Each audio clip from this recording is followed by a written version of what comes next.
Hola, muy buenos días. Mi nombre es Hugo y continuando con la secuencia de la Semana de la Violencia y los Derechos Humanos, les presentaré el siguiente tema: violencia a personas indígenas y sus derechos.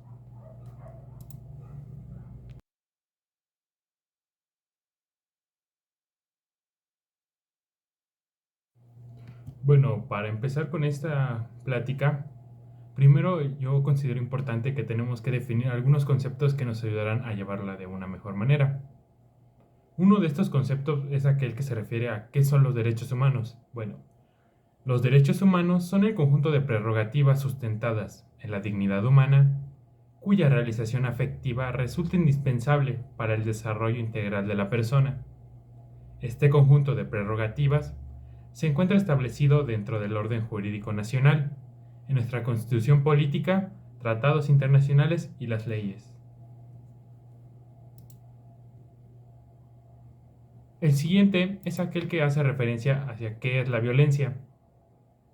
Bueno, pues la Organización Mundial de la Salud define a la violencia como el uso intencional de la fuerza o el poder físico, de hecho o como amenaza, contra uno mismo, otra persona o un grupo o comunidad que tenga muchas posibilidades de causar lesiones, muerte, daños psicológicos, trastornos del desarrollo o privaciones.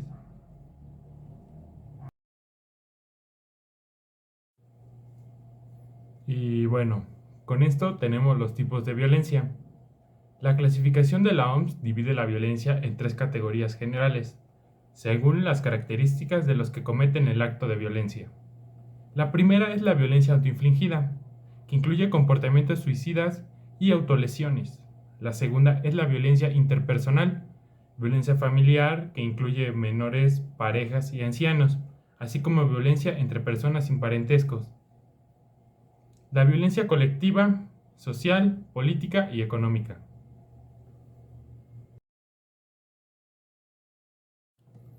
Ahora hablaremos sobre el eje principal de nuestra plática, los pueblos indígenas.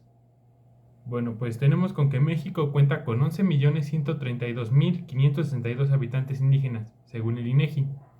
Y tenemos que los pueblos indígenas en México, ya que es un país con una gran riqueza cultural y étnica, que al contar con varias decenas de etnias autóctonas cuya existencia no había sido reconocida por el mundo del derecho, sino hasta hace muy poco tiempo, por lo que en consecuencia no se habían desarrollado normativamente desde esa misma perspectiva, los pueblos y comunidades indígenas han sido marginados del desarrollo económico, político, social y cultural, desconociéndose las manifestaciones propias de sus culturas.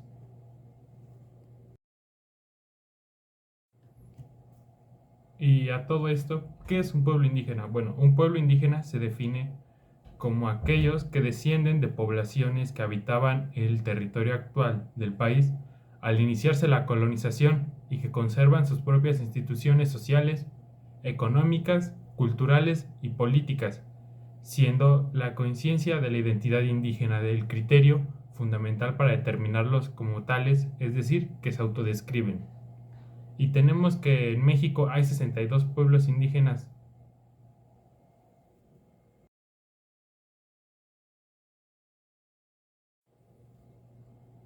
Ahora vamos con la violencia hacia los pueblos indígenas. Bueno, tenemos que la Comisión Nacional de los Derechos Humanos, la CNDH, indicó que la discriminación y la violencia contra los pueblos indígenas continúan y alertó que no se ha logrado consolidar la tutela afectiva de sus derechos en el sistema de prácticas sociales, jurídicas y políticas. ¿Sobre qué aspecto radica esta violencia hacia sus grupos indígenas? Bueno, pues nos encontramos distintos aspectos, entre los cuales he considerado importante resaltar las prácticas discriminatorias, racistas e intolerantes, la violencia de género contra niñas, niños y adolescentes, los feminicidios y resistencia social y comunitaria a la participación política de las mujeres indígenas,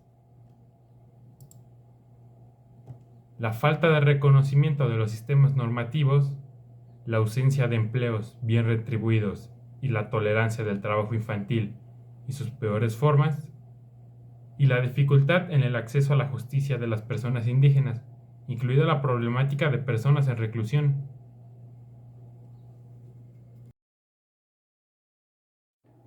Completando la información, tenemos que las mujeres y las niñas indígenas se enfrentan a formas de violencia complejas e interseccionales vinculadas a las estructuras patriarcales, a la discriminación racial y étnica y a tipos de violaciones de los derechos humanos mutuamente relacionadas, entre otras.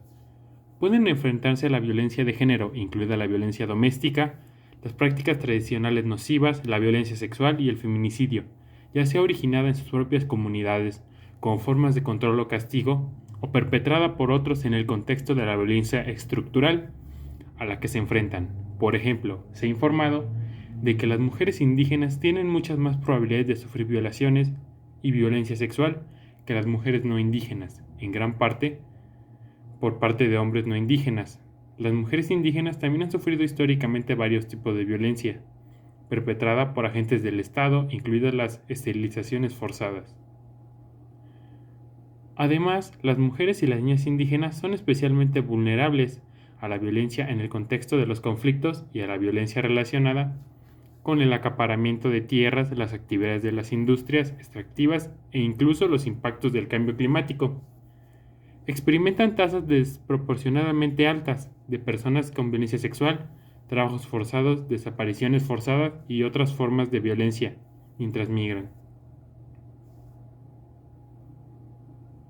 El relator especial sobre los derechos humanos de los migrantes ha subrayado el vínculo entre la trata y la marginación social que pueden poner en riesgo a los pueblos indígenas, incluidas las mujeres y las niñas indígenas. Las mujeres indígenas también corren más riesgo de ser encarceladas que las no indígenas en muchos países. A pesar de este mayor riesgo de violencia, las mujeres y niñas indígenas se enfrentan a importantes obstáculos para acceder a la justicia, ya sea dentro de su comunidad o de las instituciones de Estado, debido a la discriminación, los prejuicios, el miedo, al estigma, las barreras lingüísticas y los riesgos de revictimización. Por lo tanto, la mayor parte de la violencia contra ellas queda en impunidad de los autores, y las mujeres y niñas indígenas no reciben ninguna reparación por la violencia que han sufrido. También sufren las consecuencias del trauma intergeneracional que, si no se aborda, se transmite a las siguientes generaciones.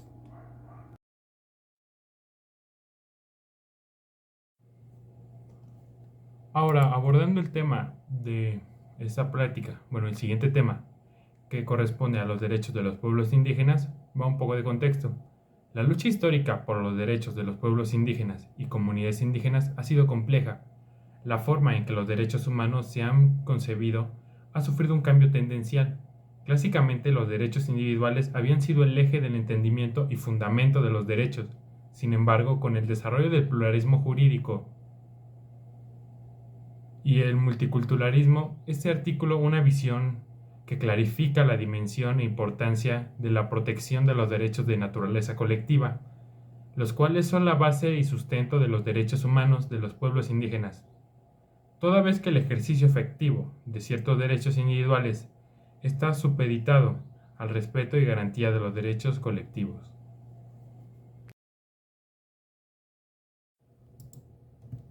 Ahora bien, te mencionaré algunos de estos derechos con los que cuentan las personas indígenas. Entre estos derechos encontramos los culturales y territoriales, el derecho a la identidad, a la educación, a la salud y al idioma, el derecho a no ser discriminado con motivo del origen o identidad indígena, el derecho a la libre determinación, a la propiedad intelectual, a conservar y reforzar sus propias instituciones, el derecho a la consulta previa, libre e informada, y a decidir las prioridades para el desarrollo, solo por mencionar algunos.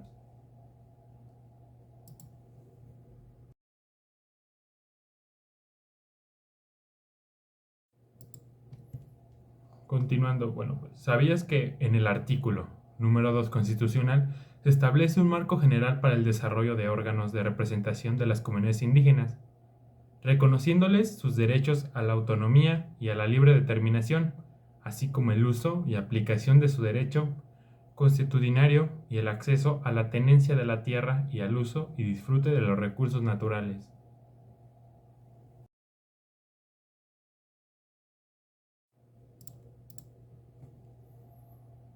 Pasando al marco internacional, tenemos que en el Sistema Universal de Derechos Humanos se cuenta con el Convenio número 169 sobre pueblos indígenas y tribales en países independientes. de la Organización Internacional del Trabajo, OIT, se trata de un cuerpo normativo cuyos principios básicos son la identificación de los pueblos indígenas y tribales, la no discriminación, medidas especializadas para combatir la situación de vulnerabilidad, el reconocimiento de la cultura, derecho a decidir las prioridades para el desarrollo y el derecho a la consulta previa, libre o informada. Se basa en una actitud general de respeto por las culturas y el modo de vivir de los pueblos indígenas, y el supuesto fundamental de que estos constituyen sociedades permanentes con derecho a determinar sus propias prioridades para el desarrollo.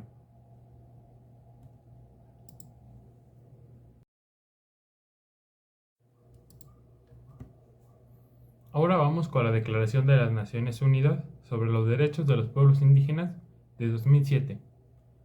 Esta tiene como motivación el hecho de que los pueblos indígenas han sufrido injusticias históricas como resultado, entre otras cosas, de la colonización, el de haber sido desposeídos de sus tierras, territorios y recursos, lo que les ha impedido ejercer, en particular, su derecho al desarrollo, de conformidad con sus propias necesidades e intereses, por lo que el sistema les reconoce sus derechos colectivos.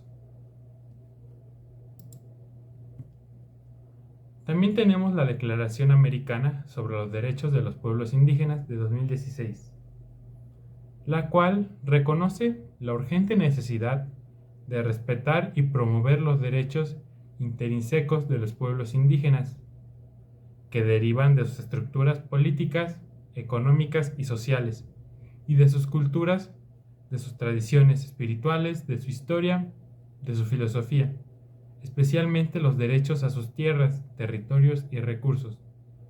Asimismo, establece parámetros de protección relacionados con los derechos colectivos, identidad cultural, derechos organizativos y políticos.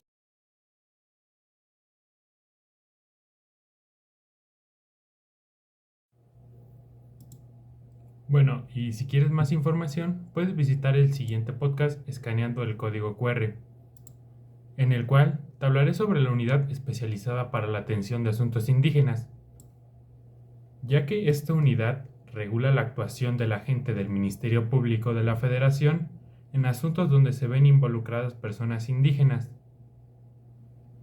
Dado el acuerdo A6903, que crea la unidad especializada para la atención de asuntos indígenas, adscrita a la actual Subprocuraduría de Derechos Humanos, Prevención del Delito y Servicios a la Comunidad, permite regular la actuación del agente del Ministerio Público de la Federación en asuntos en donde se van involucradas personas indígenas por la comisión de delitos federales, ya sea como víctimas u ofendidos, y que al darles una atención los hagan con sentido humanista, considerando su lengua, cultura, usos y costumbres.